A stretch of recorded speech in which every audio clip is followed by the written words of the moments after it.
Ladies and gentlemen, welcome to the celebration of Chancellor Shuly Rubin Schwartz at JTS.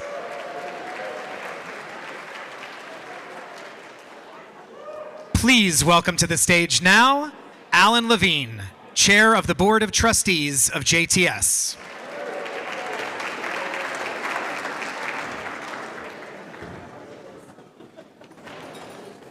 Good evening. Welcome.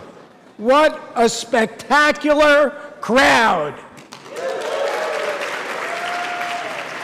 Only Chancellor Shuly Rubin Schwartz could turn out a crowd like this. It is truly a joy to look out and see this remarkable gathering. On behalf of the Board of Trustees of the Jewish Theological Seminary of America, I want to warmly welcome all of you, friends, faculty, community partners, and members of the JTS community to this very, very special celebration. Tonight, we come together to honor the leadership, the scholarship, the tenure, and the impact of Chancellor Shuly Rubin Schwartz, the 8th Chancellor of JTS.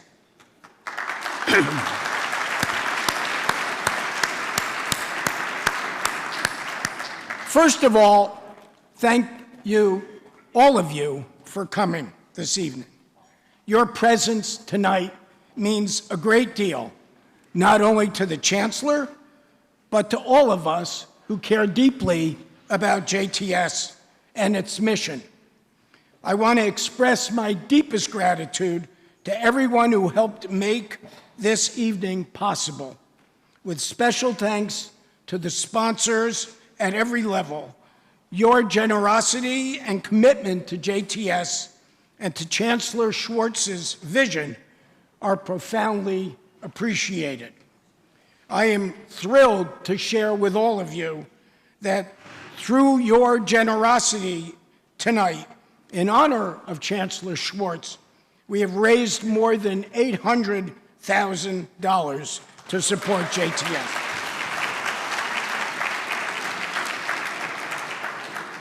That and the energy in this room is a powerful affirmation of her leadership and of our shared belief in the future of this institution. So thank you.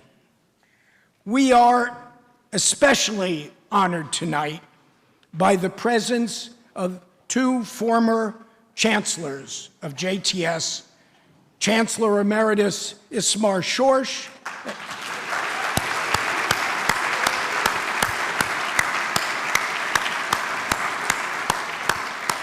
and Chancellor Emeritus Arnie Eisen.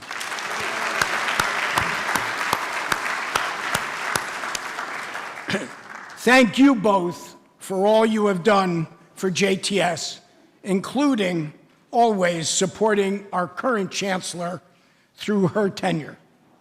We are grateful as well to the members of past JTS administrations, to our current and former faculty, to our university partners, to our community partners, and to the many family members and friends of Shuly's that are here this evening. All of you, each in your own way, have been part of the story of JTS and Chancellor Schwartz's impact on this institution. Tonight, you will hear from people who know Chancellor Schwartz in all her dimensions. The rigorous and influential scholar, the deeply relational mentor who has shaped generations of students, colleagues, and leaders, and the visionary institutional leader who has guided JTS with wisdom, courage, and clarity in complex times. We will also hear from members of her family who know her best, of course. So to begin our program, it is my privilege to invite to the stage someone who knows Chancellor Schwartz both personally and professionally and profoundly, Rabbi Neil Kershan, Rabbi Emeritus of the Huntington Jewish Center and Chancellor Schwartz's brother-in-law. Rabbi.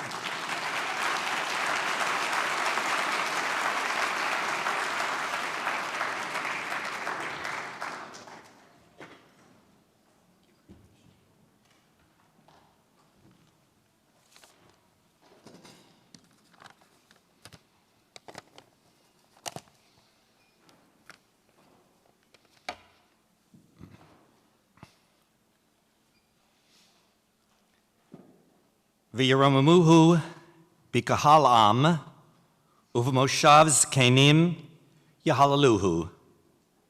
Let them exalt her in the congregation of the people and acclaim her in the assembly of the elders. We gather together this evening as family, friends, and colleagues to pay tribute to a leader, a teacher, and sustainer of the seminary family. We stand within the gates and under the arches of an institution that we all hold dear, and we recognize tonight 6 years of distinguished and selfless service. Dr. Shuly Rubin Schwartz is steeped in the traditions and the unfolding of this institution. She is the inheritor of a family tradition which has seen her grandfather, her father, her mother, her uncle, her late husband, her sister, her son, and myself and other family members as students in these halls and as mitpalalim in this Beit Tefillah. She is the inheritor of an academic institution committed to intellectual integrity and spiritual depth. She has served this institution as teacher, dean, provost, and chancellor. I think Dr. Schwartz would say that she has been the inheritor of great wealth. But she has also been the progenitor of so much that is new here. She is the 8th chancellor of this institution, but its first female chancellor. She has facilitated the expression of the creative arts and spiritual energy inherent in our tradition. She has generated partnerships which link the seminary to the Jewish and to the broader Jewish world. She has convened conversations and conferences among those who have not always spoken with one another. I think each of us would say that she has conferred upon this institution and upon all of us much richness. Shuly, it is my honor as your brother-in-law, it is the honor of all of us who are here tonight to recognize and celebrate your years as Chancellor of JTS. May your work and accomplishments at JTS be nurtured and sustained long into the future. Yehi Adonai Eloheinu imanu, ka'asher haya im avotenu, al ya'azvenu v'al yitshenu, lahatot levavenu elav, lalechet bechol derachav. May God be with us, as God was with our ancestors. May God never leave us nor forsake us. May God incline our hearts that we may walk in God's ways. May God's presence forever guide us and sustain us. And may God continue to bestow God's blessings upon you, Shuly, upon your family, upon this seminary community, and upon all Israel in the years ahead.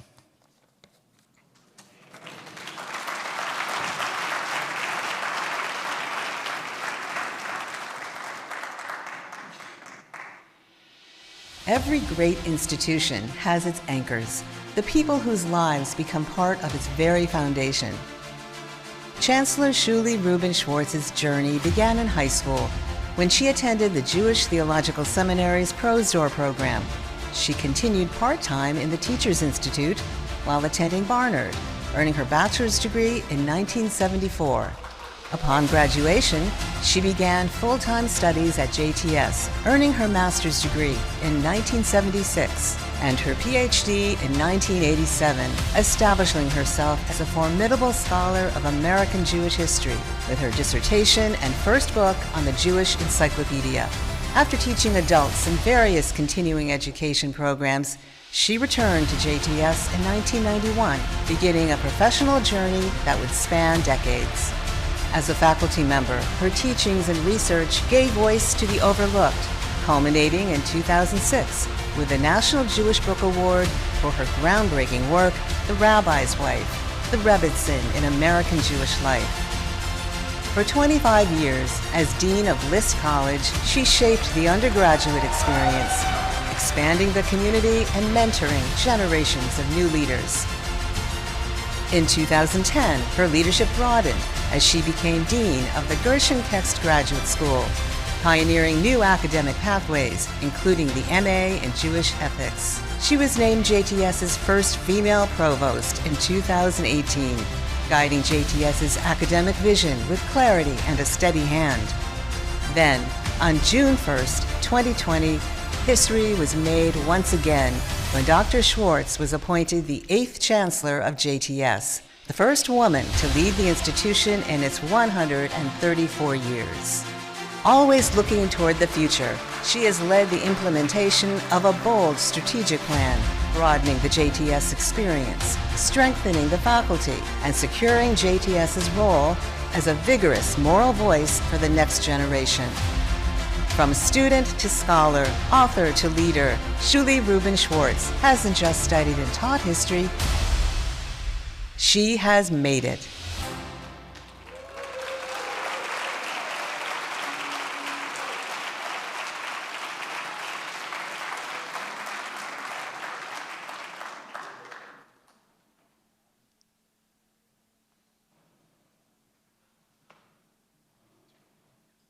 Ladies and gentlemen, please now welcome to the stage Professor Jonathan Sarna.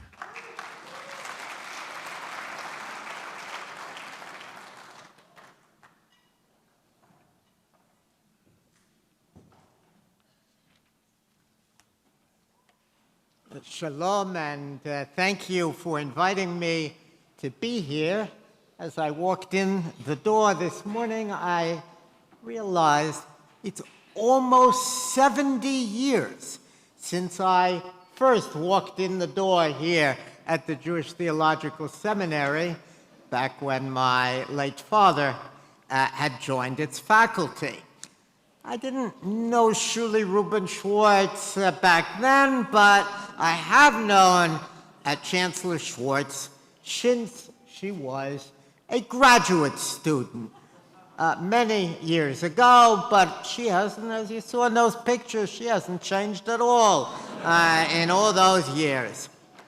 Now, back when I first knew her, graduate students here at JTS were not always encouraged to pursue American Jewish history. The history of Jews in America, a long-deceased professor here once told me, probably 50 years ago, it was, he said, simply a history of assimilation. Far better to study Talmud. Fortunately for the field of American Jewish history, Shuly, as she was then known, persevered. She wrote her master's, you saw it on the screen, on the history of Camp Ramah. Little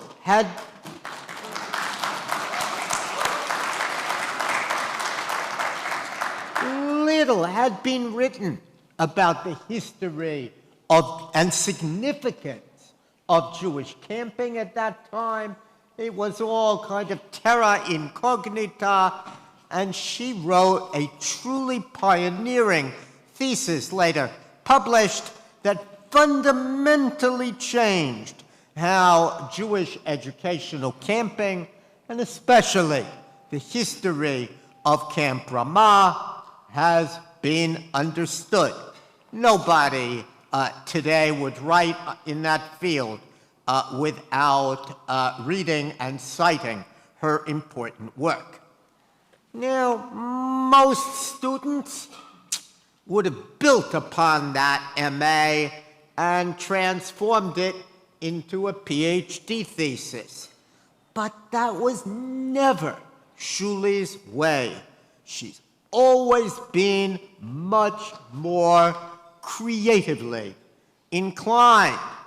So she embarked on a totally different, absolutely path-breaking PhD dissertation under the direction of Chancellor Ismar Schwartz. You get a sense of the transmission of tradition from one chancellor to the next, but her dissertation dealt with the history of the Jewish Encyclopedia, that great compendium of 19th century Wissenschaft scholarship published in the United States. It was really the greatest work of Jewish scholarship issued in this country to that time. Actually, it's still, because on the internet, still widely quoted and used today.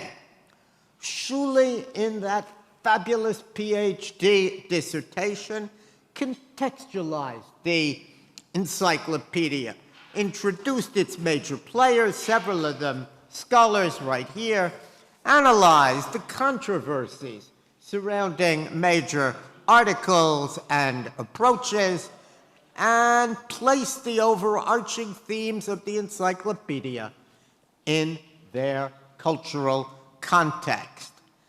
It's worth remembering that the history of the Jewish book in America, which is now a subfield with a growing literature, practically did not exist when she embarked on her project. She helped will it into existence. Now, as part of her research, Shuly came to Cincinnati to pursue archives at the American Jewish Archives there, and that's really where we first spent significant amounts of time together, because as it happened, I had embarked on a study of the American Jewish Book, what became the History of the Jewish Publication Society, and although our projects were quite different, they were closely interrelated. The very same people were involved, many of them JTS luminaries and supporters, and most importantly, the goal of transforming American Jewry into a center of Jewish civilization ran parallel in both projects. Shuly and I traded and read each other's chapters. I was able to help with the book's eventual publication by HUC Press. You saw it on the screen under the title, The Emergence of Jewish Scholarship in America.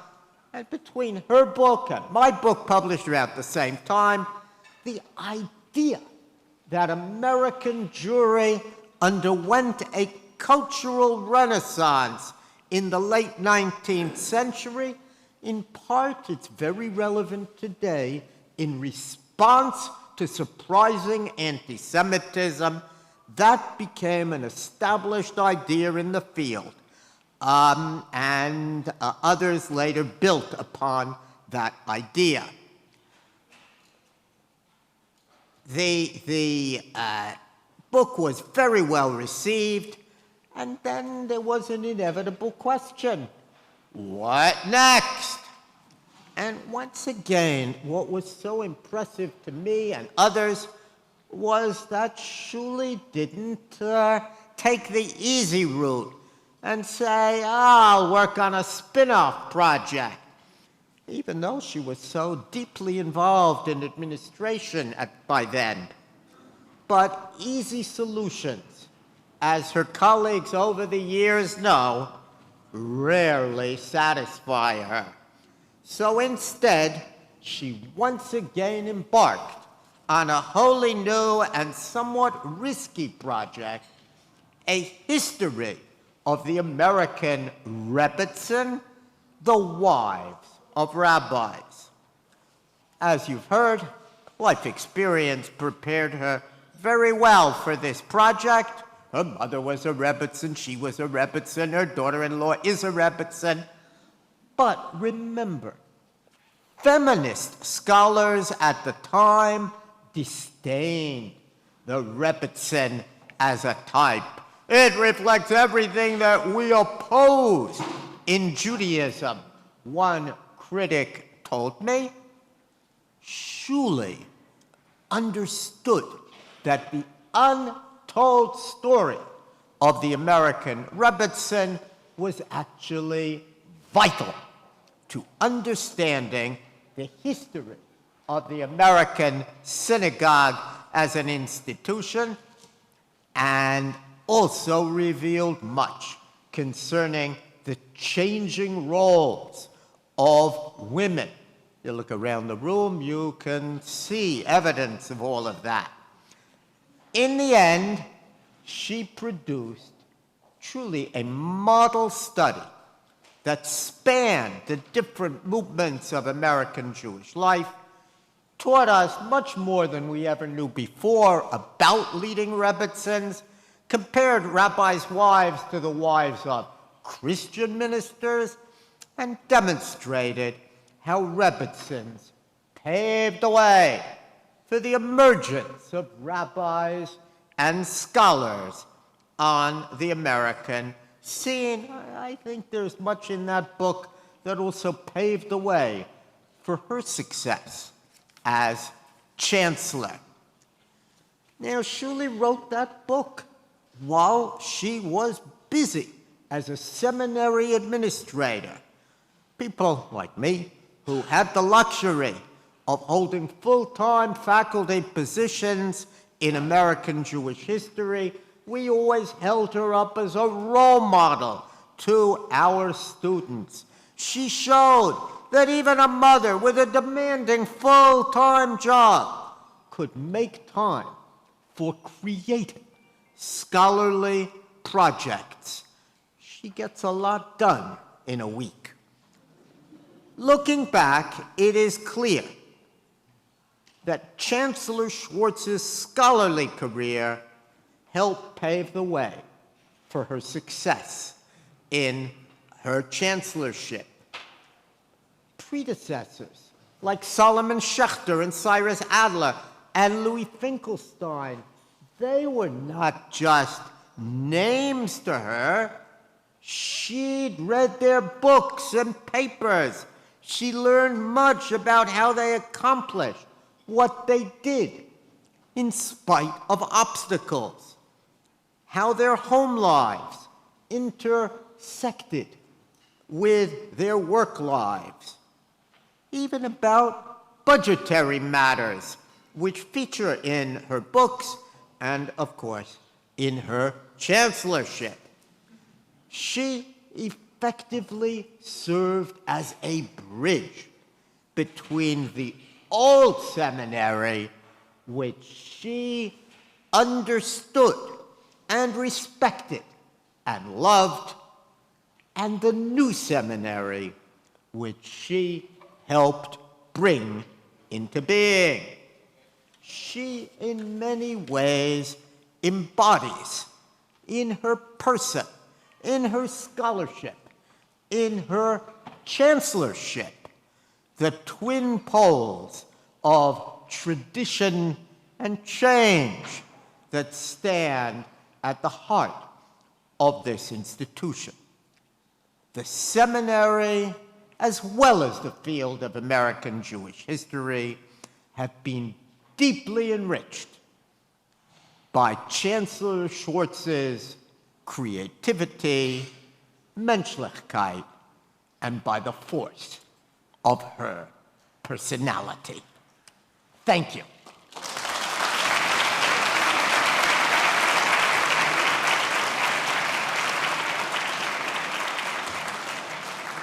Please now welcome to the stage Professor Mary Boyes of the Union Theological Seminary.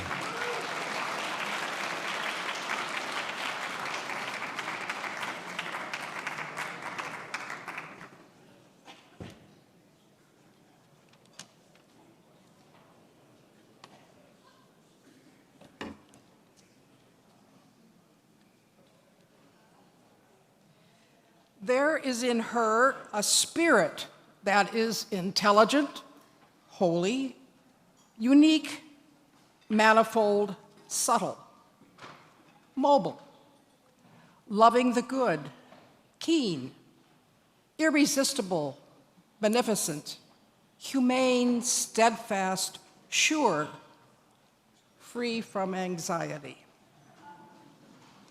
I speak, of course, of the figure of wisdom, which the writer, likely an Alexandrian Jew of the first century before the Common Era, envisioned as the breath of the power of God, the mirror of eternal light. Perhaps, though, in hearing these verses from the Book of Wisdom, you thought I was speaking of Chancellor Schwartz. At least until that last phrase, free from anxiety. A brief note for the curious. The Book of the Wisdom of Solomon, although included in the Septuagint, does not appear in the canon of Tanakh. It is part of the biblical canons of my own Catholic Church and the Eastern Orthodox churches. I chose this text because I believe that leadership, above all, requires wisdom. It is wisdom that inspires and sustains vision. The process of making wise decisions is demanding. It's messy and conflictual, risky and not always well received. Seeking wisdom exacts a personal cost, and for that reason, among many others, the JTS community and its friends express their immense gratitude to their beloved Chancellor for her sagacious leadership. I confess I am not a neutral observer. I know something about how completely Shuly has given herself to this daunting position, which she assumed, by the way, at the height of COVID. And during that first pandemic summer, we would catch up with one another over Zoom. In fact, we had a Zoom session the very first day she assumed office, July 1, 2020. Her name at the bottom of the screen now read Chancellor Shuly Rubin Schwartz. Even in that virtual medium, I felt the weight of the responsibility she had now assumed, and I have never forgotten that moment. Shuly and I taught courses together for nearly a decade. We've given joint public lectures and co-authored articles, and I am thrilled that next spring we will teach together once again. Our planning sessions, if I'm honest, typically also included lively conversations ranging over many matters, some serious, many playful, about family and friends, especially her precious grandchildren about whom she cares, about our respective religious practices and beliefs, about our sometimes near despair about our country, about what gives us hope and joy, and thorny philosophical questions such as, Will the Mets' perilous beginning give way to a pennant in 2026? Shuly, my dear friend and sage, may joy outweigh your sorrows, your inner light dissipate darkness, and your yearnings be fulfilled in ways beyond what you now hope and imagine. And to return to my text from the poet of the Wisdom of Solomon, in every generation, he says, wisdom passes into holy souls and makes them friends of God and prophets. May it be so.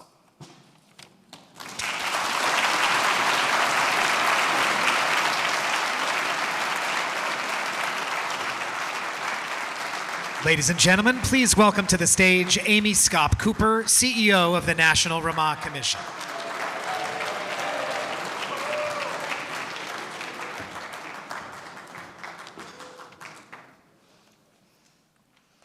Good evening. It is a profound honor to stand here tonight to present the Praz Ramah, Ramah's highest award, to a leader who embodies the very soul of our movement.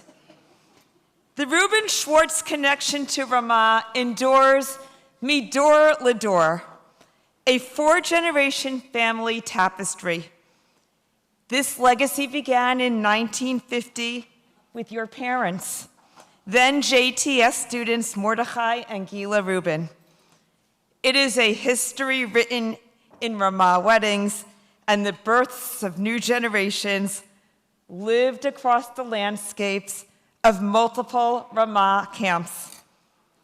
Chancellor, you have spoken about the zchut of seeing your own children and grandchildren thrive in the same environment that helped shape you. And for me, it has been a personal zchut to know those third and fourth generations and to see them blossom across our movement. You have spent your career ensuring that Ramah remains, and here I quote you, a transformative experience for hundreds of thousands fortunate enough to spend their formative years in its embrace. Through your eyes and your extensive scholarship, we see Ramah as it truly is, an essential, sophisticated contribution to the development of American Jewish life. I've had the privilege of visiting our camps with you, seeing firsthand how you bridge the world of the scholar with the world of a Shabbat walk with a prospective JTS student. You are our champion, ensuring that while we honor the legacy of our past, we constantly find ways to inspire the Jewish community of today. Your leadership ensures that the vital connection between JTS and Ramah continues to strengthen both of our institutions. Shuly, for your leadership, for your scholarship, and for being the living bridge between our history and our future, it is my distinct pleasure to present you with Praz Ramah. And may you continue to go from strength to strength, and may your family continue to flourish in the embrace of the Ramah magic. Toda.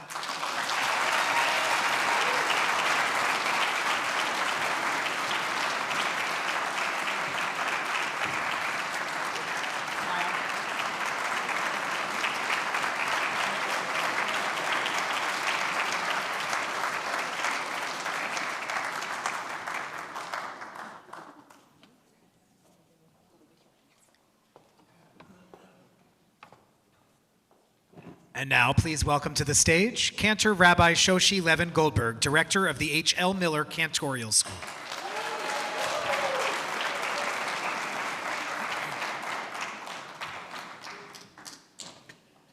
I first met Chancellor Schwartz when she visited my synagogue in Caldwell, New Jersey as a scholar in residence. I was a junior in high school, naturally fretting about my life's next steps, and Dean Schwartz took time to speak with me. This was a little longer ago than you probably think, and impressively, Chancellor Schwartz still remembers meeting me that weekend. In that conversation, Dean Schwartz told me two things. First, that I should come to JTS, and second, that I would figure things out when I got here. I can say with confidence that she was right about the former. Returning to JTS as director of the H.L. Miller Cantorial School and Chazan in residence of the Bloch Kolker Center for Spiritual Arts has been a privilege and a joy. Chancellor Schwartz loves Jewish music, especially Israeli and Yiddish music. In a moment, we'll sing together an Israeli favorite, Al Kol Eila, by Naomi Shemer. The text of this beautiful song asks God to guard both the bitter, Hamar, and the sweet, Hamatok. Shemer paints a personal picture of a beneficent God, Eli HaTov, my God, who is good. Chancellor Schwartz, you have guarded this important institution through many, many big and small moments, both bitter and sweet. As I have observed and experienced your leadership in multiple contexts, you've inspired me to cultivate the courage to continue to call God good in the bitter moments, perhaps holding God and ourselves accountable to finding and nourishing the good. Al Kol Eila advises us, do not uproot what has been planted. Your roots at JTS run deep, and what you have planted here will continue to bloom for decades to come. I am thrilled that our students in the Division of Religious Leadership will continue to have opportunities to learn from you. Everyone, please join me.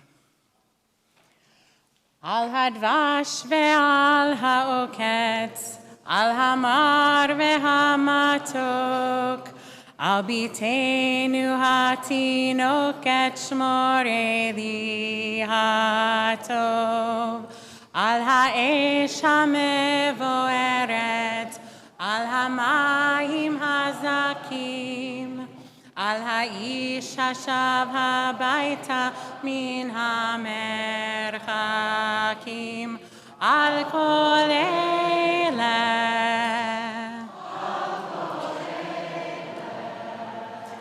Shmorna li Eli HaTov, al hadvash ve'al ha'oketz, al hamar ve'hamatok, al natakor natua, al tishkach et hatikva,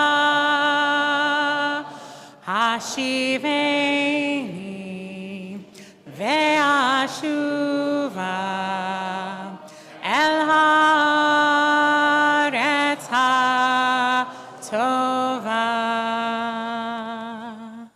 Thank you.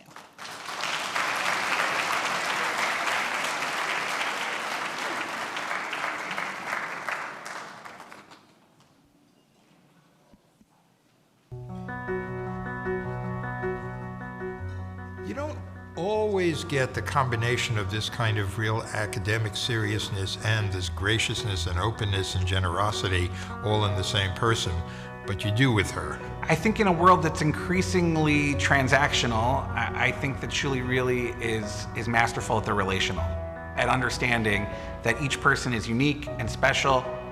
Shuly is a leader of caring and compassion and clarity. She gives everyone space to be who they are. She shows up completely and fully for every single person she talks to, whether an alumnus or a donor or a synagogue leader, and I think that makes her very special. She was, for a good number of years, the dean of our undergraduate college, and she knows every single one of those students to this day. She has generations of students who are endlessly loyal to her because she was a great dean for them. I spent a lot of time in the bursar's office trying to figure out my tuition bills.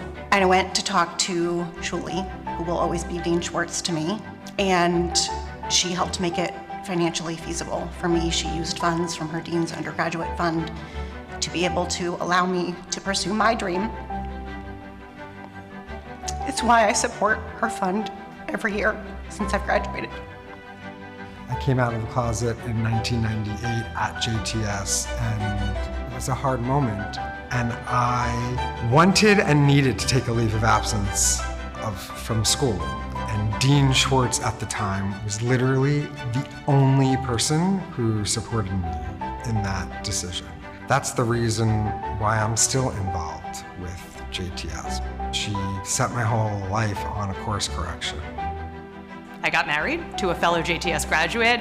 Shuly's signature is on our ketubah, and all of the lessons that she taught me as a leader and as a mentor are forever within me as I carry on my career in Jewish education. She has a sense of an ayin tova, of a good eye, and she can see the potential that's within people, and she nourishes that potential and helps them achieve their greatest goals. That question in the late 90s, what does that mean to have it all? Can we work? Can we have a family if we want one?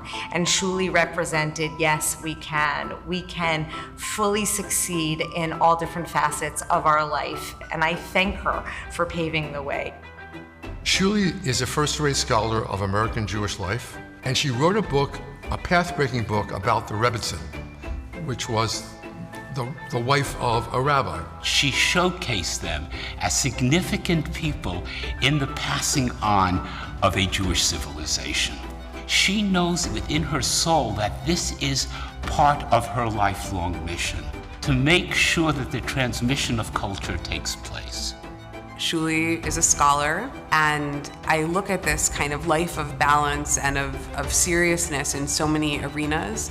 And I take it as an inspiration for me in terms of my own desire to be a very serious scholar, to be a mother who's able to show up for my children, and also to contribute to the vital public issues of our time.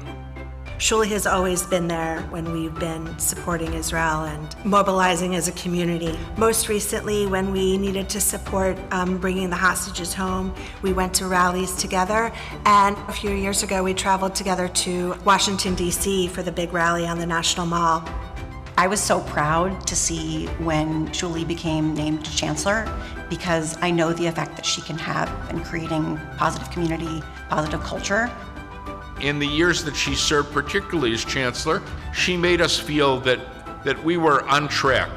She had a strategic plan. She knew where we were going. I think Shuly's really motivated by the development and continued growth of JTS and all that means.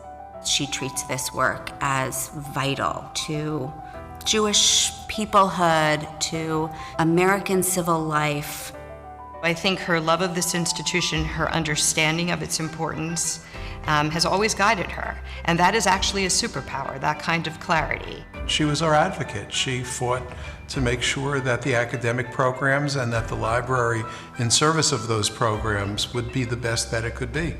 We've been able, for example, to have one of the greatest exhibitions of rare Judaica ever held in the fall of 2025. That is a fulfillment of her vision of broadening what JTS stands for and the audiences with which we communicate. Shuly has also spent a career building bridges between and strengthening those relationships among partners in our Morningside Heights academic community. So our partners at Columbia University, at Barnard College, at Union Theological Seminary. Shuly approached me and we discussed perhaps that we could teach together. We put together a course called Women Transforming Religion and Society.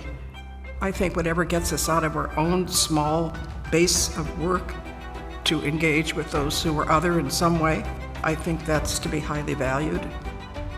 One of the things Shuly has taught me is persistence, that you can be socked with unimaginable sorrow and somehow find your way through. Sadly, one of the ways Shuly and I have bonded over the year is we both have experienced significant loss. So I think that explains a lot of who Shuly is and why Shuly approaches life and work the way she does. She was there not just as a supervisor, but as a support, and that I could be upfront about what I'm going through, and that she, because of her own personal stories, could relate to how difficult it is to balance personal and professional lives. When my beloved father passed away, she checked in with me after, I returned to campus, and I remember her telling me, Sarah, be kind to yourself. I understood why she said that to me, and I realized I really needed to hear that. Her ability to just be present and be somebody who sees a brighter future, not just for JTS, but for every student, for every faculty, for every staff person that she talks to. She makes me proud to be a graduate of JTS and somebody who has JTS on my resume. Every time that we get together, people have an opportunity to share Shuly's stories. And it's this web of influence. And we realize that we are scattered throughout the Jewish world, but what connects us is Shuly and JTS. There's no way I would be where I am now without Shuly's mentorship. I have a home that I can go to, meaning JTS, and that was because of Shuly. Dean Schwartz helped me feel like I was exactly where I belonged.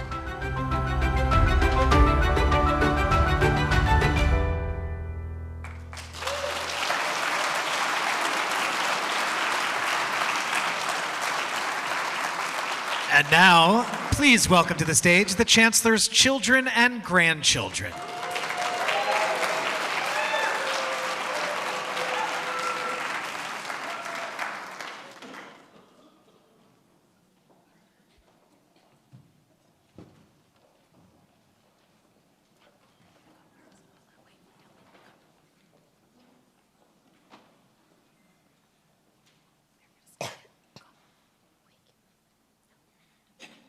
Our Softa is the best Softa anyone could ever have.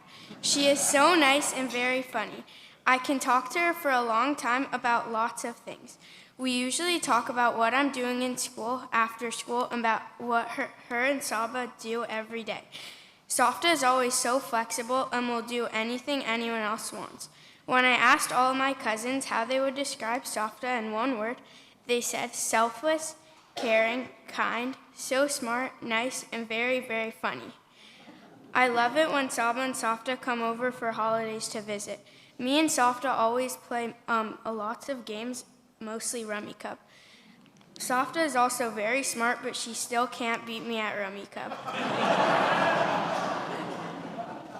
I also asked all the cousins what their favorite activity to do with Softa is, and they said playing Rummy Cup, matching games, and Rat-a-tat-cat.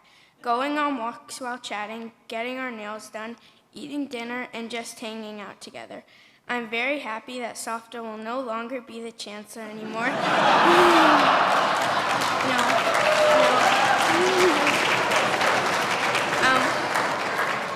So that she will have more free time to come visit us in Boston. We are all so happy and grateful to have her as our Softa.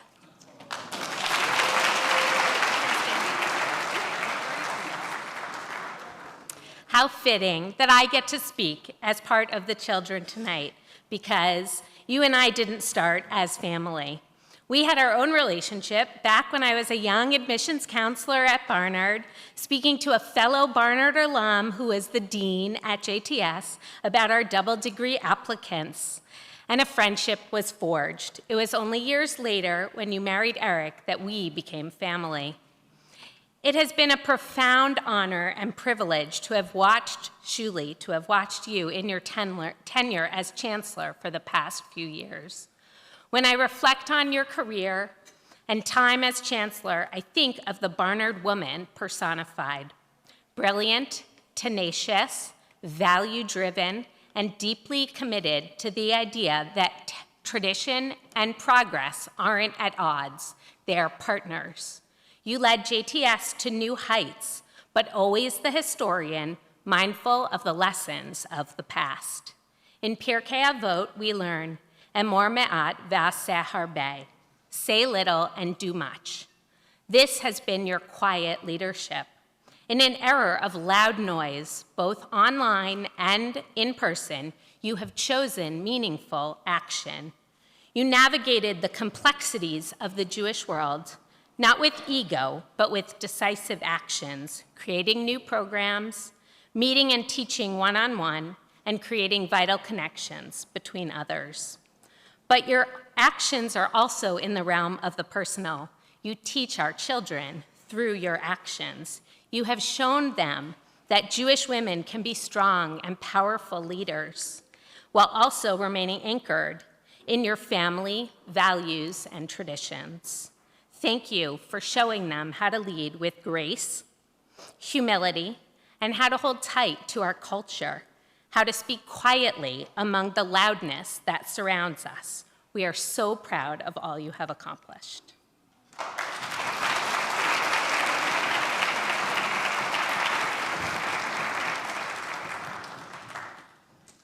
Savta. On behalf of the grandchildren, I join the chorus of colleagues, students, alumni, family, and friends who celebrate you tonight.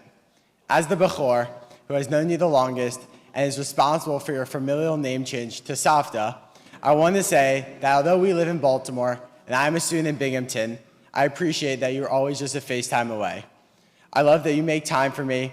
You are so deeply engaged and involved in my studies, and I'm deeply honored to have jumped on the bus and surprised you here tonight.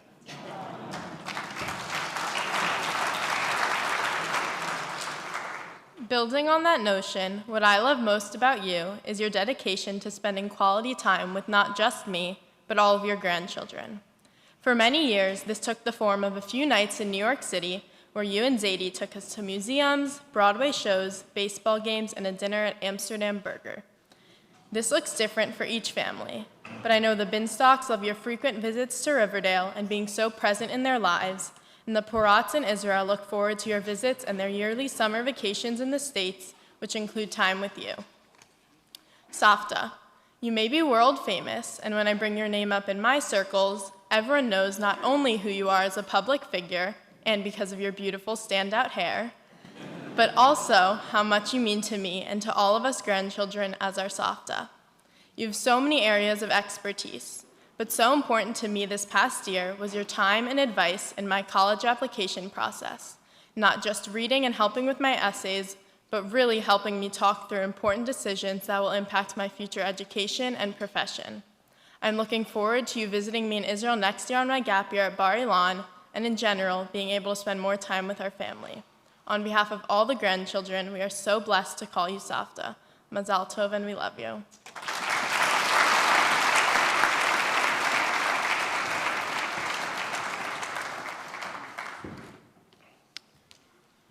First, I just want to say on behalf of the family, we want to thank Rabbi Joel and all of the JTS professional staff for putting this beautiful evening together in honor of our mother.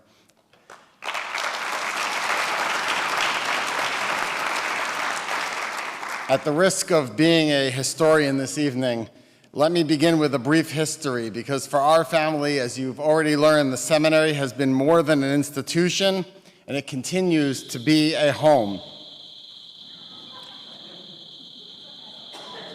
It's all right. It's as my Uncle Neil shared just a few moments ago, it spans 4 generations. But most of all, the seminary has been the home of our mother's incredible career. JTS isn't just where Ima worked, it was the backdrop of our lives.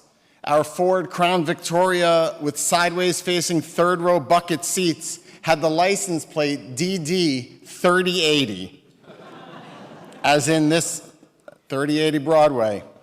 I just want to also point out that it was the alarm code at the Bayshore Jewish Center, though I believe in 1991 that was changed, along with the combination to Chancellor Schwartz's luggage. A lot of people needed that for their bingo cards. Growing up, JTS colleagues were household names: Steve, Bert, Benji, Amy, Carol, Ismar, just to name a few. They were Ima's teachers and colleagues, but they were very much our family friends too. I was raised here at JTS, redeemed at my Pidyon Haben by then Chancellor Gerson Cohen, Zichrono Livracha, living in an apartment on LaSalle Street that my parents got because Adele Ginsburg, wife of the late Professor Louis Ginsburg, Zichrono Livracha, marched into the rental office and demanded the rental be given to the Rubin kids. Fast forward, as we grew up, we hosted List College students who took the Long Island Railroad to South Baldwin for orientation for List College barbecues. We came here for the annual faculty barbecue, joined for the dinner in the Adele Ginsburg Sukkah. We came for Take Your Child to Work days, and in our earliest collective recollection of being here, all of us and our beloved brother Eli, Zichrono Livracha, joined you on the day you earned your PhD. Now's the time to put the picture up.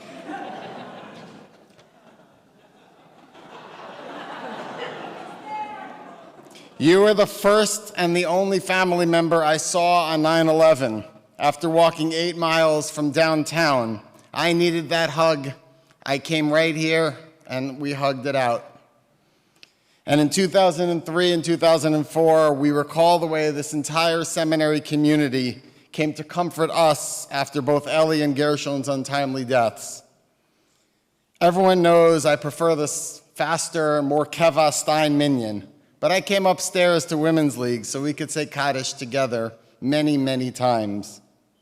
My 5 years as a student here were outstanding educationally, and even more special by seeing you so often having lunch. And in our final year here, we were able to bring Ellie in his stroller and have a babysitter next door. Mazal tov, we love you.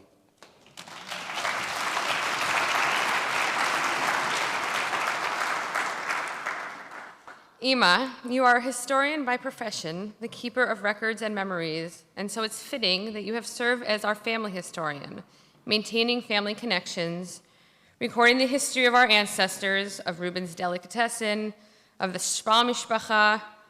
You took your job as a historian so seriously that you designed my bat mitzvah invitation as an actual family tree that traced me, Avital, and our entire family back to David HaMelech through his wife, Avital.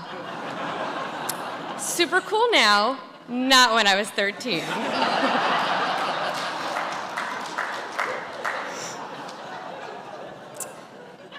You showed us that being a working mother wasn't just an option, but a meaning and valuable choice. You taught me and Hadar that a woman can be deeply present, loving mother while still reaching the highest levels of her profession. Even on the busiest days, when dinner might have been Abba's kasha varnishka and repeat, what mattered most was the feeling of being cared for and rooted in family. And somehow you always found moments to create something special. Shabbat in particular became something sacred, not just in tradition, but in the way it gave us time to pause, reconnect, and truly be together. That rhythm, that balance that you created between ambition and family has shaped the kind of homes that we have all built.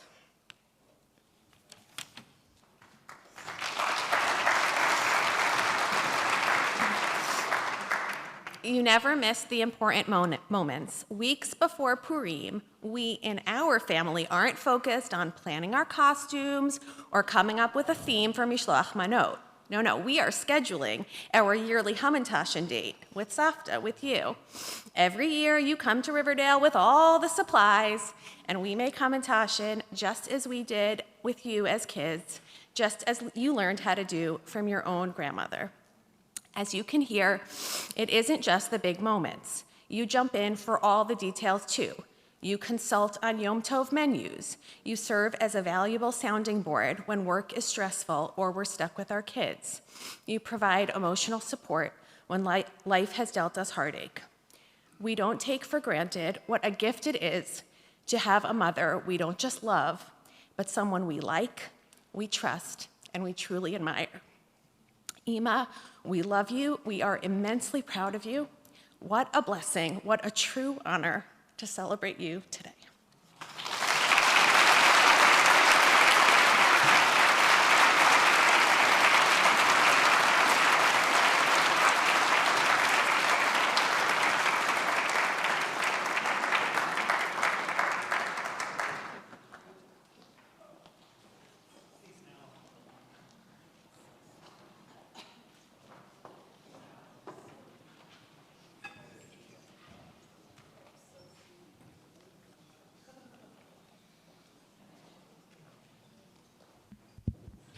Please welcome back to the stage Rabbi Ayelet Cohen, Pearl Resnick, Dean of the Rabbinical School and Dean of the Division of Religious Leadership.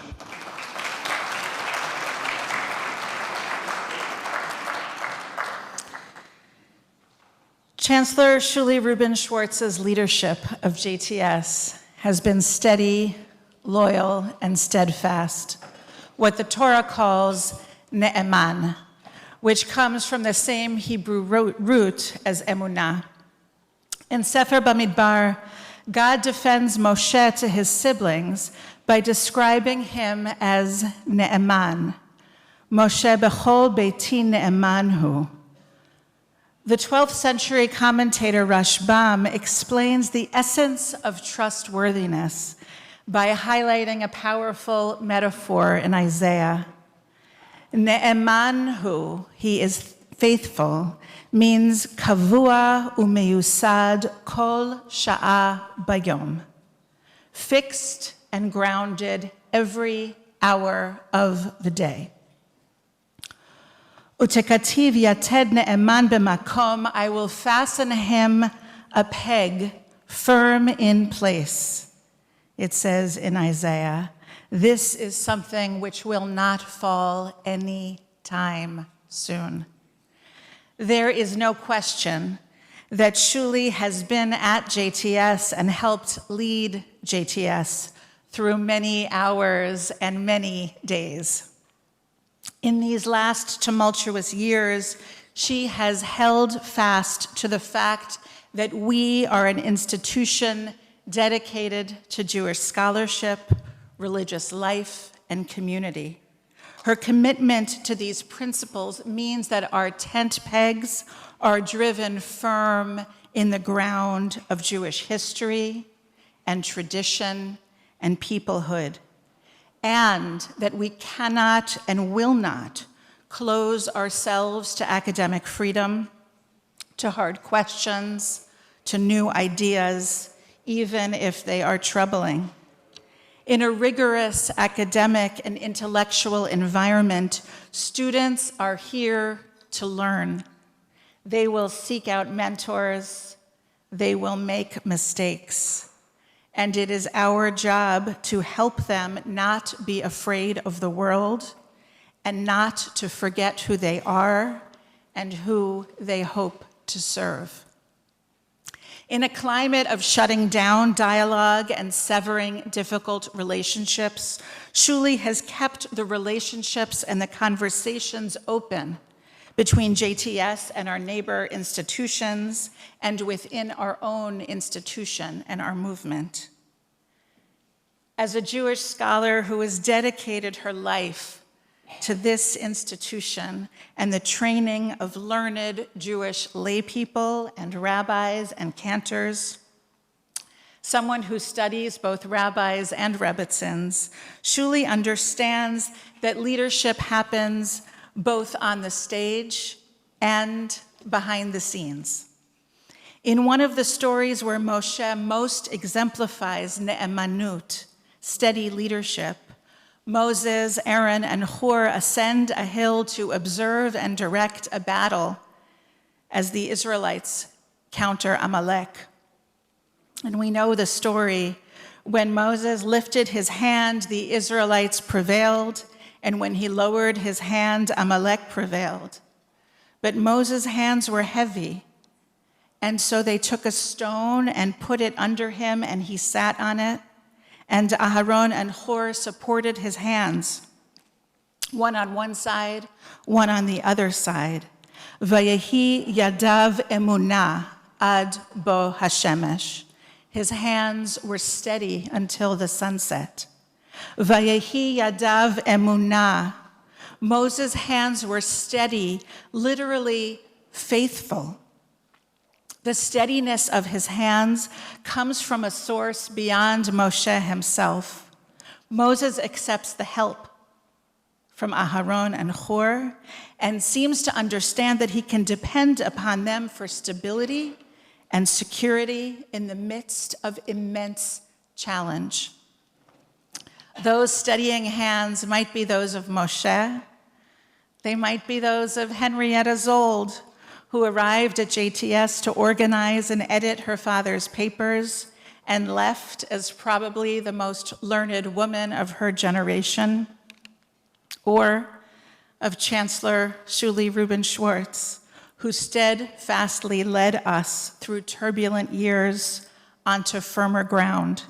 Seeing needs and taking action became Henrietta Zold's trademark. She was motivated by challenge, no matter how large, and she wrote, "Dream great dreams and take practical steps to make them a reality." Shuly, the years of your leadership of JTS will be remembered for real growth, measurable achievement, and the steady pursuit of a strong future for the students, faculty, and institution to which you are so steadfast and loyal. May you go from strength to strength.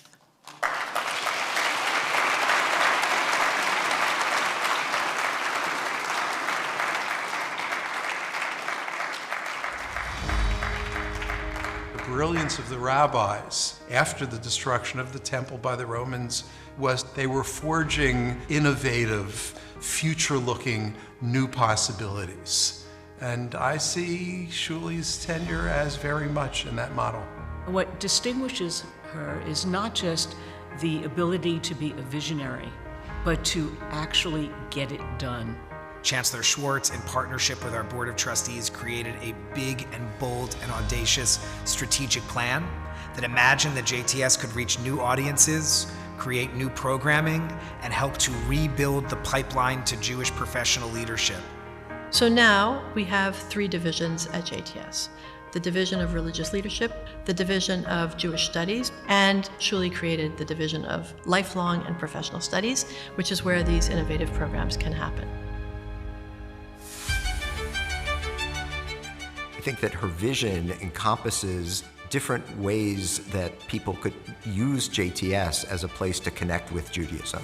This past fall, we launched one of her boldest efforts of all, which was the creation of the MFA in Creative Writing. This was an example of Shuly saying that not only could JTS be in a new space of Jewish creative writing, but in so doing, it could still connect to JTS's core. To create this program now, when so many people in the writing community are finding pressure and are finding discomfort in other institutions, it's just wonderful for them to find a home here at JTS. We have launched a Master's in Spiritual Care and Counseling. That's a 2-year online degree for people who want to become chaplains. Part of Shuly's visionary leadership here was that she really was paying attention to what was happening in the United States. We launched in 2024, and through a new online platform, we reach people all over the country. Just looking back on the last 3 years, we've started multiple new programs connected to the idea of cultivating the next generation of rabbinic and cantorial talent. We created our Mechina program, which is a low residency program that has made it possible for more people to imagine themselves as rabbinical students. Without the low residency Mechina, I would not have felt as confident in starting school. Some of the initiatives to help us answer the pipeline question have resulted in a marked increase in rabbinical school and cantorial school enrollment. JTS recently began a program called the Emerging Leaders Fellowship, which is geared towards teens in grades 10 through 12 across the country. What it is a year-long research fellowship where teens get to learn monthly from JTS faculty and scholars on virtual seminars. It has allowed students to get to engage deeply in Jewish learning. JTS has always been a focal point for important conversations and important studies. Part of her strategic plan was for us to have periodic convenings, conferences, and gatherings to pinpoint a particular issue and say, let's get some of the best people here so that the ideas that are engendered in these cross-denominational and cross-discipline conversations can have some effect in society at large.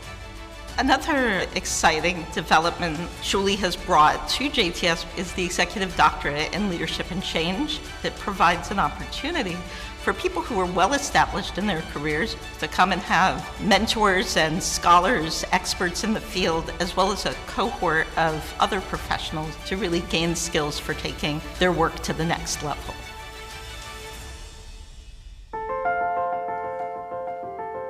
I think we have to take a moment and pause and recognize the volume of growth in multiple areas of JTS under Shuly's leadership.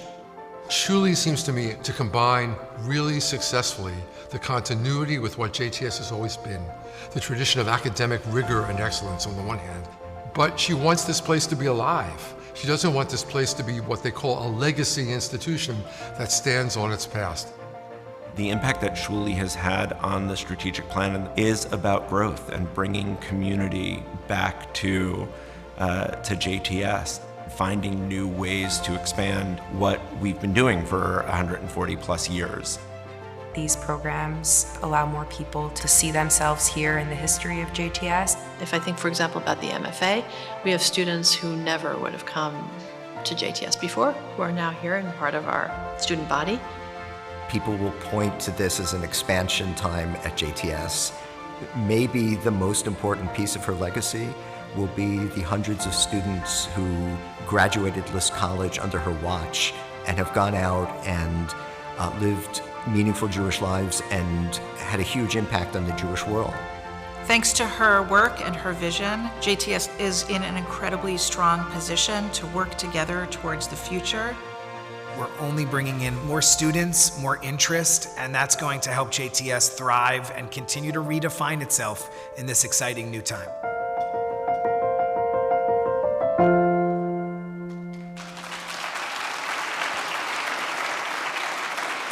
Ladies and gentlemen, please welcome back to the stage Board Chair Alan Levine.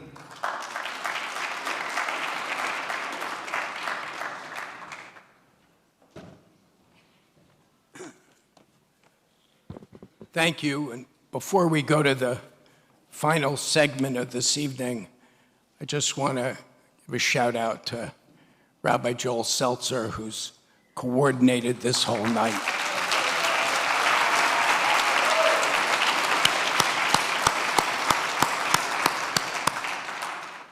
That was a beautiful video. All three videos were very special, really special. Captured our Shuly, her career, her deep relationships, her accomplishments, and our perfect transition to the main event. We're going to hear from Shuly. But please let me set the stage from my field box seats. I love Central Park. Walking through the park, being in the park, is one of the reasons I stayed in New York City and why I live in Manhattan. But perhaps my most memorable walk in the park was 6 years ago in March 2020, when I walked to Shuly's house to pick her up for a walk in the park. We ended up on a bench. I told her that I was speaking on behalf of all of the members of the search committee, the Chancellor's search committee, all of the members except her, because she was on the search committee. I said we would like you to step off the search committee and accept our draft to become the next chancellor. I understand that this job was not in her flight plan. She was provost, teaching on the faculty, and, as you saw a little while ago, looking for all the spare time she could manage to be with those grandchildren. But for the institution that was 3 generations deep in her core, it was the right time and the right place for JTS. Thank God she said yes and became the 8th Chancellor of JTS. And of course, none of us could have any idea that we were at the dawn of COVID. At JTS, we had embarked on an ambitious design, construction, and funding of this 21st century campus, but it wasn't done. We had students awaiting the completion of the residence hall out that way, but it wasn't done, and they were waiting to move in. We had our library literally in storage. Within months, the world shut down. But with Chancellor Shuly Rubin Schwartz at the helm, JTS kept moving. Not just moving, but moving forward. Climbing on Arnie and Ismar's shoulders to become the 8th Chancellor and to put her own mark on this storied institution that she loved so much. First came navigating COVID and completing the new campus. Then came, as you saw in this last video, new programming, expanded digital learning, enhanced certificate offerings, innovative accredited degree programs. Alongside these efforts, she strengthened the rabbinic pipeline and launched new convenings, each initiative breaking new ground as highlighted in the video that you just saw. It feels, although almost immediately after COVID lifted, October 7th occurred. The horrors of that day and its aftermath have brought unprecedented pain, pressure, and tension for so many, particularly on our campus. An antagonistic atmosphere for our students, an understandable concern by their parents because of our community, hung over us like a cloud. But Shuly's demeanor and words and leadership of her and her team were a calming presence for everyone. As I have said to this board, and it bears repeating, we should be so grateful that she was here. No one dropped out of List College during the entirety of the war.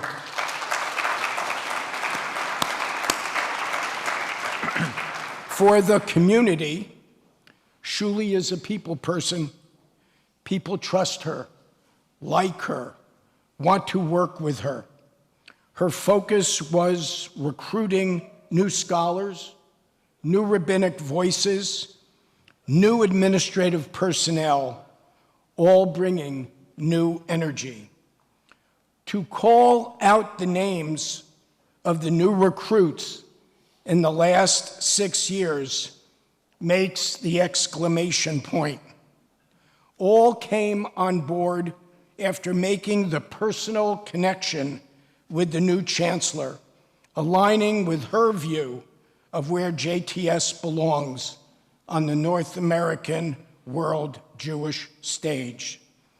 And if you forgive me, please, Assistant Professor Shira Billet, Rabbi Ayelet Cohn, Professor Sandy Fox, Assistant Professor Yitz Landis, Assistant Professor Yale Landman, Cantor Rabbi Shoshi Levin Goldberg, Aaron Mendelson, Rabbi Gordon Tucker, Rabbi Joel Seltzer, Dr. Lisa Springer, and Randy Michaels.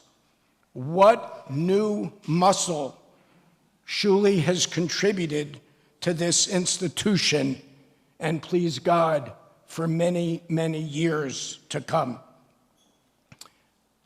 My Mets, our Mets, Shuly, could use this team.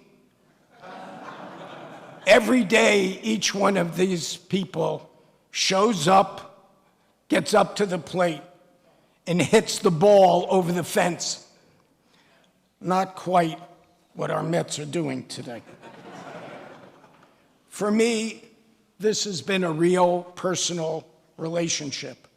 We talk, and even if we disagree, we listen, we share, and we always get to a good place for JTS.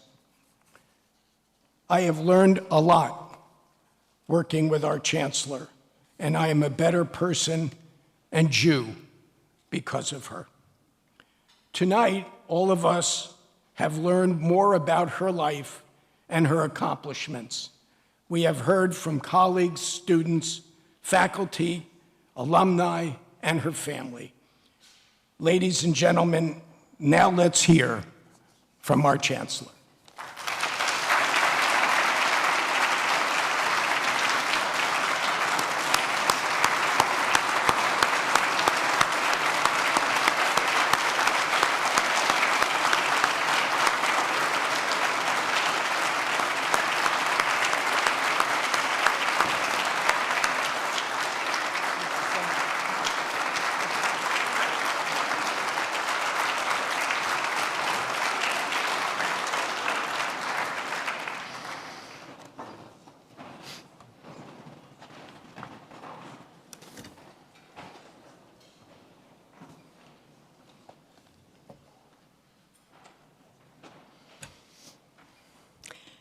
I guess people around here know how to make me happy.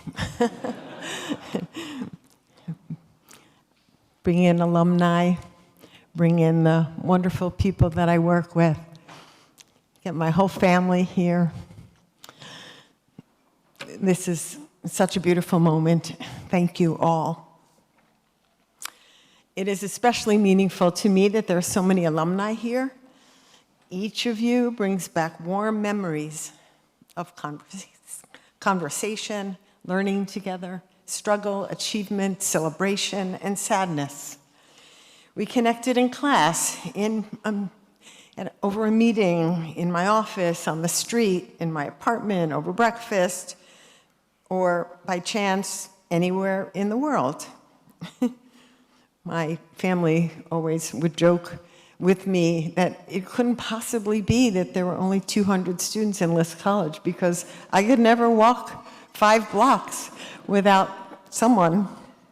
I just told my brother-in-law and sister-in-law that I remember being on the Piazza Navona with my daughters and someone yelling from across the whole piazza, "Dean Schwartz!" In whatever way we've interacted over the decades, you've enriched my life immeasurably.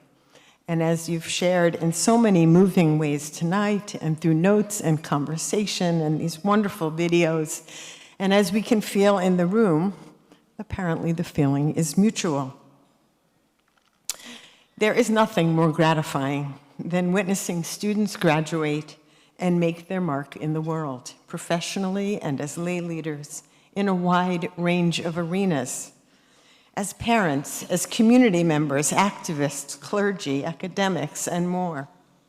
Speaking at a shul led by JTS alumni and experiencing the sacred community that they have nurtured, something I had the pleasure of doing as recently as this past Friday night.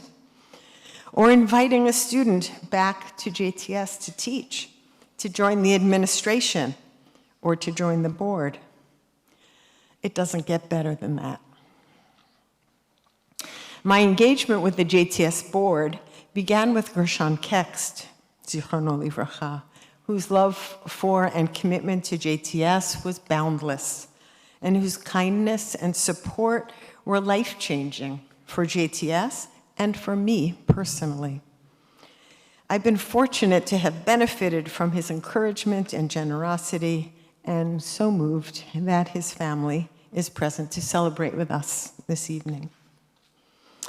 As Chancellor, it's been a special joy to get to know JTS supporters in a deep, personal way, and it means so much that so many of you are here tonight. I'm touched by how passionately you believe in JTS, how wholeheartedly you espouse its mission, how generously you give of your time and your resources. I'm grateful that 6 years ago you entrusted me with the leadership of this institution and supported me unstintingly throughout my tenure. And this is, of course, especially true of you, Alan. From that first walk in the park, which I remember very well too, it's just before the city shut down in what we thought was going to be a 3-week pause. From that moment until this day, you have been available at a moment's notice, always with thoughtful counsel, support, and with friendship. I've been privileged to serve in a role, as you've heard, held by 7 predecessors, illustrious, singular leaders of American Jewish life. I have learned so much from their lives and careers, and I am always aware that, as you heard, and that it was Isaac Newton who put it so well, if I have seen farther, it is by standing on the shoulders of giants. I've been especially fortunate to have benefited from the friendship, sage advice, and unwavering support of my 2 predecessors, Arnie Eisen and Ismar Schwartz, and I'm so grateful that you're here this evening, along with Ace and Sally, Rebecca, and Naomi. Thank you so much.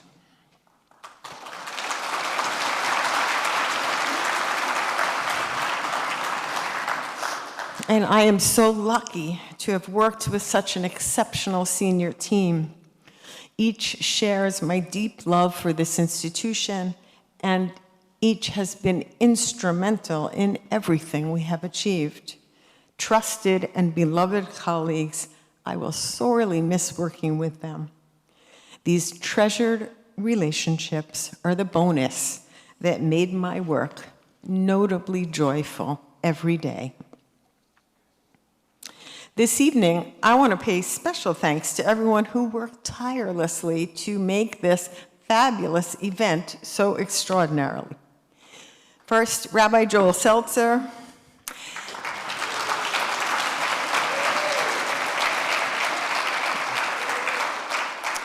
"30 seconds after I announced a year ago that I would be stepping down in a year, he immediately shared a vision for this wonderful event. The institutional advancement team, as well as facilities, security, new media, thank you, dining services, and Eli. And then the amazing host committee made up of alumni, trustees, friends, and family. You all enthusiastically took on this assignment and made this event so wonderful and meaningful. I know how lovingly you tended to every detail. It shows for everyone, and it means so much to me. Thank you all. And I want to thank tonight's speakers, those who spoke in person and those who appeared on the videos. Your moving tributes touched me very deeply, and really no words for me to adequately express my gratitude for everything you shared, but for the long-standing relationships that undergird those words. I've been able in a more intimate setting to thank our faculty, deans, and administrators, but so many of you are here tonight, and no one can overstate gratitude. So let me reiterate my thanks for your camaraderie, devotion, trust, and partnership. So essential to everything we've achieved. And now to my family, I am so indebted to my wonderful family, those no longer living, great-grandparents, grandparents, my parents, my late husband and late son, whose values I embody and whose love sustains me. Without them, I would not be standing here today. And then my siblings with me throughout my life, and their wonderful spouses. You have been rocks of consolation in times of sadness and enthusiastic champions in times of joy. And more recently, my sister-in-law and brother-in-law and their family, who have expanded the loving family circle that envelops me. Other families, members, my aunt, cousins, nieces, nephews, and dear friends of over 50 years, you have all, in different ways, been fellow travelers, steadfast travelers, cheerleading, comforting, celebrating, and newer friends who've enriched my life in numerous ways. I thank you all. My children grew up in a loving home. You heard them speak so beautifully. We strengthened one another in dark times, and we embrace life's joys together. Our lives have been deeply enriched by their loving spouses, my stepchildren who experienced their own loss, and their spouses added further to the richness of our lives. It means the world to me to have you all here with Oren, hopefully, maybe not hopefully on live stream. It's the middle of the night in Israel, but with us in spirit. You championed my taking on this role, even though you knew it would make huge demands on my time and pull me away from the grandchildren. You have been and continue to be tremendous sources of boundless pleasure, nourishment, and loving support. And the grandchildren, wow. What joy each and every one brings to my life, and you may have caught the references here. Eric has the privilege of being both Sava and Zadie, depending on which family is speaking to him. But all of you, Ellie, Liba, Rina, Orly, Yael, Meital. I'm thinking of Yakir, Nadav, and Eden, who are asleep in Israel. Sabrina, Charlie, and Freddie, and Noam, Avi, and JJ. I'm so happy you could be here tonight. And of course, special thanks to Eric, who, it's hard to believe, for almost 18 years has been a loving, supportive presence in my life and has shared so much of this JTS journey with me. To find such joy and purpose after the losses we've sustained makes each day together all the more cherished. Thank you. When I think about my career, this phrase from Sanhedrin comes to mind. Adam karov el atzmo. A person is related to themselves. While it's meant to explain why a person can't testify against themselves in court, I think it well captures my career at JTS, because I can't separate my leadership from who I am. My family's long-standing love for and connection to JTS, and my perspective as a woman, wife, mother, grandmother, Jewish historian, educator, administrator, and mentor. As a religious person, deeply committed to Judaism and the Jewish people and the Jewish future, and to living its values, not only parochially, but also in the world, All of this has shaped every role that I've held throughout my years at JTS. Just a few examples. As an educator, I've played the long game over 35 years, aware of the historical arc that I am a part of, and I privileged relationship building, as you heard and saw. I learned early on that time and secure relationships are essential for effective education, for helping students gain skills, confidence, a cohort of peers, and trusted mentors, for guiding them to develop their own voices and empowering them to use it. Relationship building requires empathy, respect, and a suspension of judgment. Education takes time. And that's the gift that is so generously offered by our faculty, our deans, our Vice Chancellor for Religious Life and Engagement, our mentors, directors of the Beit Midrash, pastoral care, counseling, and student life. And when these seeds planted long ago then take root throughout North America, Israel, and beyond, our alumni spread Torah, Avodah, Gemilut Chasadim in countless sustaining ways, both professionally and in their communal endeavors, redounding to the benefit not only of JTS, but of the Jewish world and society at large. Through my years, I also drew on my experiences as a woman to effect JTS's evolution. In my early years, I worked to secure a more complete integration of women, not only into all classrooms, but also into the curriculum. I taught women's history and gender studies, which informed my book on rabbis' wives. As the only female dean for decades, I literally integrated many, many meetings as the only woman in the room. Later on, I worked with others to bring more women on the faculty and more women into the administration, further enriching our institution.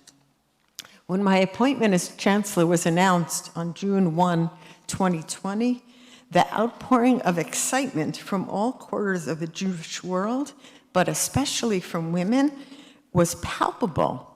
It made me realize that I actually had the opportunity to change hearts and minds simply as the first woman in the role, because younger women gained a sense of validation and possibility that they too might someday attain positions of leadership that had still, sadly, even in 2020, felt out of reach to them. I also brought my hard-won resilience to my work. As provost, I worked with the faculty to pivot over one long weekend to virtual teaching when it became clear that COVID was not going to be only 3 weeks. And they heeded my call wholeheartedly. As Chancellor, I led a community that was not present in person for a year. And when we returned in year 2, we were masked and couldn't gather in any setting like this, where we would be sitting so closely and where there would be food. We not only survived these dark times, but we emerged stronger. And this resilience proved only more important as we faced new challenges a year later. The horrors of October 7th and its aftermath, but also closer to home, the ensuing outbursts of anti-Zionist protests on Morningside Heights that exposed long-standing underlying anti-Semitism. To address these divisive times, JTS had to lead with head and heart, with empathy and humility, to listen to one another, to build on relationships forged, and cultivate new ones. even when it was hard to do so. As extremist voices garnered hand-wringing and media attention, JTS took a different course. JTS embraced complexity and nuance, the complexity and nuance that lies at the heart of the educational enterprise. We resisted the temptation to retreat into insularity and continued to foster honest debate, respect, and allyship. You've seen on the video, and many of you have experienced firsthand the many innovations introduced during my tenure. They build on my orientation as a historian, for I always look to our past for inspiration to refine the vision for JTS's future. For example, aware that in this time, JTS needed to offer a strong, steady, moral voice anchored in our tradition that would enable people to find their bearings in these fraught times. So we introduced these convenings that you heard about to discuss contemporary challenges in a non-dogmatic but thoughtful, intellectually compelling way. In doing so, I knew, and of course, anyone who heard me talk, because I would tell them, knew, that we were reimagining Chancellor Louis Finkelstein's initiatives, such as his Institute for Religious and Social Studies, which was trying to do the same thing in mid-20th century America. Similarly, the Masters of Fine Arts in Creative Writing, that was a way of reinvigorating the vision of Mordechai Kaplan, of an expansive Judaism that included not only religion, but language, literature, art, music, and more. To train more clergy, we revived our preparatory program, but then adapted it to meet the needs of today's students. All this and more has made JTS stronger, more attractive to students and supporters, and better able to fulfill its mission. Adam karov al atzmo, a person is related to themselves. I brought my everything to serve this institution, and it has been the greatest honor of my life. As I transition now to a faculty role after some sabbatical, I look forward to supporting my successor from the sidelines, cheering them on as they take our beloved institution to new heights. Thank you all.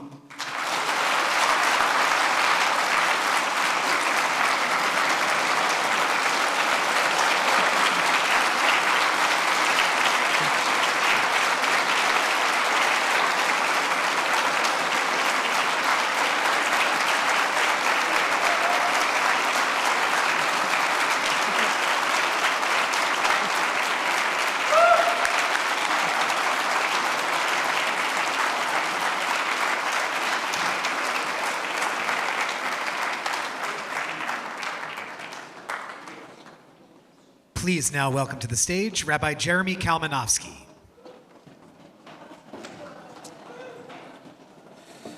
All right, everybody.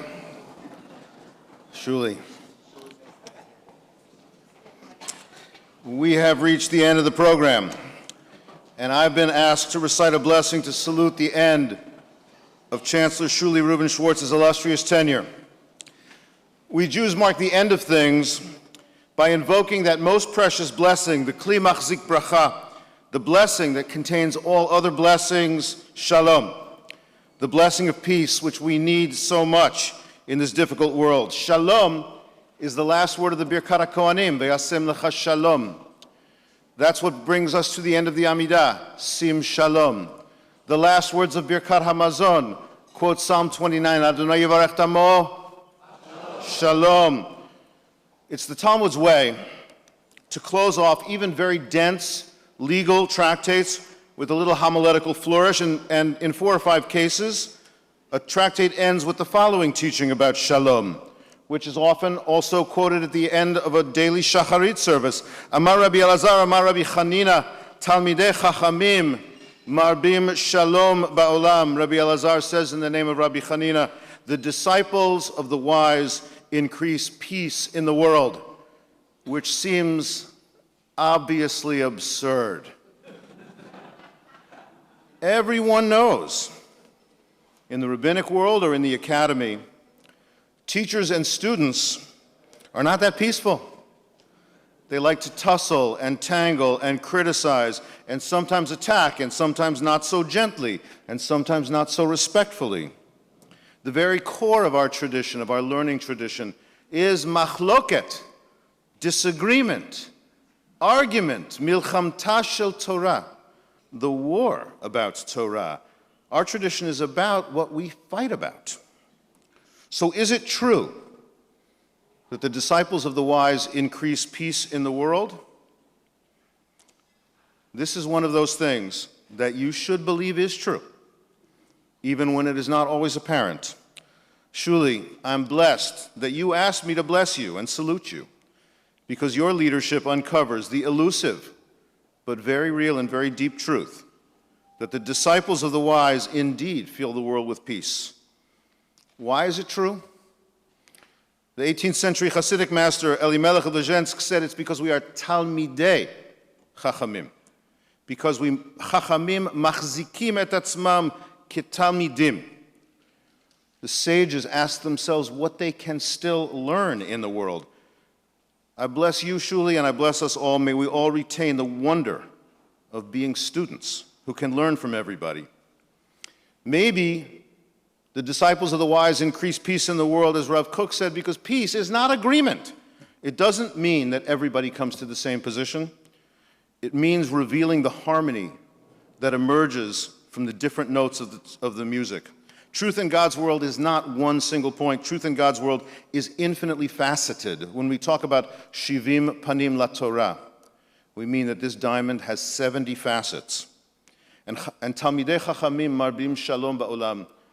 Sages, the disciples of sages, bring peace to the world because they reveal its shlemut. In its diversity, they reveal more and more facets of truth in this complicated world.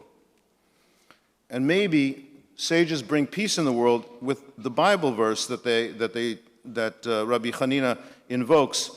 Kol banayich limudei Adonai v'rav shalom banayich. All your students, all your children shall be students of the Lord, and may they have abundant peace. As I think many of you are familiar with, it closes off, Al tikre banayich ela bonayich. Don't read your children, but your bonayich. Now, this is JTS, so we know that the true meaning of the Midrash is that the word bonayich refers to the word binah, understanding. Maybe there's more peace in the world because there are people who have Havana, who have binah. Rav Shalom Bonayich, those who understand will bring peace, and maybe that's true, and that's fine, but it's not how generations of Jews have read this story, this little homily. It is Bonayich, your builders. Shuly, you have built, maintained, sustained this intellectual and spiritual home among the people of Israel. Jonathan Sarna said it was maybe 70 years ago that he walked through the doors. For me, it's a mere 35, but it's still my spiritual and intellectual home for which I am very grateful. Shuly, your leadership exemplifies, and I pray that it's true for you, for JTS, and for us all, that this remain a built-up home of Jewish wisdom and depth. When Jews say goodbye, and we are, in a sense, saying goodbye to you in this role today, we also bless with shalom. The Talmud says you shouldn't say lech bishalom. You shouldn't say bishalom, because David said to his son Avshalom, lech bishalom. And we know that that didn't turn out very well. The Talmud says that lech bishalom is what you say to somebody who's dead. But to the living and ongoing and sustaining, you should say lech lishalom. That's what Yitro said to Moses. It worked out much better than David and Avshalom. And so Moratenu Shulamit bat harav Mordechai v'Gila lechi lishalom. May you continue to journey towards peace. May your life's journey continue toward peace. Not arriving, but still journeying towards peace and well-being for you, for your beloved family, for JTS, and for all of Am Yisrael. Amen. Ken Yehi Ratzon.